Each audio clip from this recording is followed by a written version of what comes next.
Dulu negeri Tibet itu merupakan negeri merdeka berdaulat, kemudian menjalin kerjasama dengan Republik Rakyat Cina yang komunis.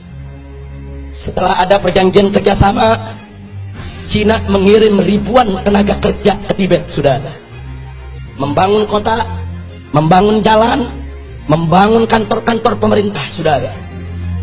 Kemudian setelah pembangunan selesai, ternyata ratusan ribu para pekerja tersebut angkat senjata melakukan pemberontakan di Tibet. Kok bisa? Ternyata para pekerja tersebut adalah tentara, saudara. Tentara yang memang dididik, saudara, untuk bekerja.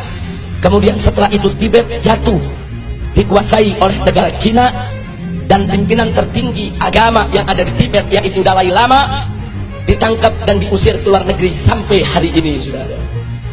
Hati-hati, masuknya tenaga kerja Cina ke Indonesia yang jumlahnya saat ini ratusan ribu orang harus diwaspadai.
Dulu negeri Tibet itu merupakan negeri merdeka berdaulat, kemudian menjalin kerjasama dengan Republik Rakyat Cina yang komunis.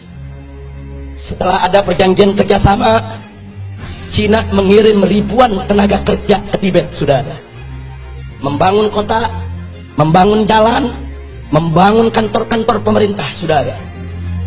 Kemudian setelah pembangunan selesai, ternyata ratusan ribu para pekerja tersebut angkat senjata melakukan pemberontakan di Tibet. Kok bisa? Ternyata para pekerja tersebut adalah tentara, saudara. Tentara yang memang dididik, saudara, untuk bekerja. Kemudian setelah itu Tibet jatuh, dikuasai oleh negara Cina, dan pimpinan tertinggi agama yang ada di Tibet, yaitu Dalai Lama, ditangkap dan diusir ke luar negeri sampai hari ini, saudara. Hati-hati, masuknya tenaga kerja Cina ke Indonesia yang jumlahnya saat ini ratusan ribu orang harus diwaspadai. Karena kita sudah lihat bagaimana tegapnya badan mereka, bagaimana perawakan mereka, lebih tepat mirip tentara ketimbang pekerja kasar atau buruh, saudara. Yang kedua, saudara, di tengah Afrika ada satu negeri bernama Angola, dibantu habis-habisan oleh Republik Rakyat Cina, saudara. Setelah diikat dengan utang yang begitu besar, kemudian Cina mulai mengatur Angola. Anda tahu minggu ini apa yang terjadi? Parlemen Angola mengajukan undang-undang untuk ditandatangani oleh presiden yang isinya Islam tidak boleh ada di Angola, dan seluruh masjid harus ditutup. Alasannya karena berlawanan dan bertentangan dengan adat istiadat Angola, saudara. Ya, hari ini Islam dilarang di Angola, saudara.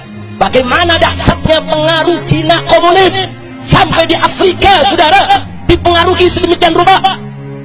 Yang ketiga, ada satu lagi negara di Afrika bernama Zimbabwe, saudara, juga diberikan utang besar-besaran oleh Cina, saudara. Setelah utangnya, saudara, membengkak, Zimbabwe tidak mampu untuk bayar utang, saudara. Lalu apa ditawarkan oleh Cina komunis? Dibebaskan dari utang, tidak perlu bayar utang.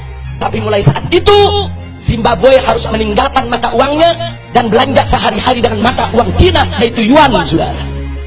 Saat ini di Zimbabwe, jual beli, sewa menyewa, transaksi semuanya menggunakan mata uang yuan milik Cina komunis, saudara.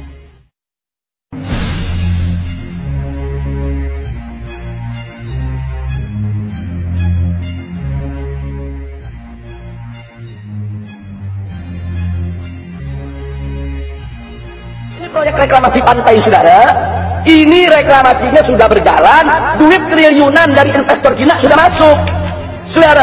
Mereka sudah buat gambar apartemen-apartemen di 17 pulau, dan mereka sudah buat iklan, yaitu animasi, dan itu iklan disiarkan di televisi di Beijing.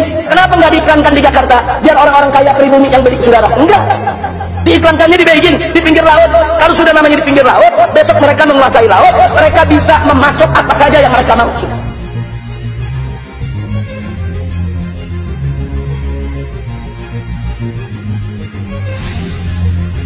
Catat baik-baik, seperti tadi saya katakan, mereka memberikan dana, perusahaannya harus perusahaan dari Cina, materialnya material dari Cina, tenaganya tenaga dari Cina. Sekarang mereka kirim nih material dari Cina, termasuk pipa-pipa besar untuk ditancap di pantai reklamasi pengurutan tanah. Begitu dibawa itu pipa-pipa besar sampai di Tanjung Priok, isinya narkoba. Fakta, saudara, ini bukan konon katanya, berapa ton narkoba yang dimasukkan ke Indonesia, sudah.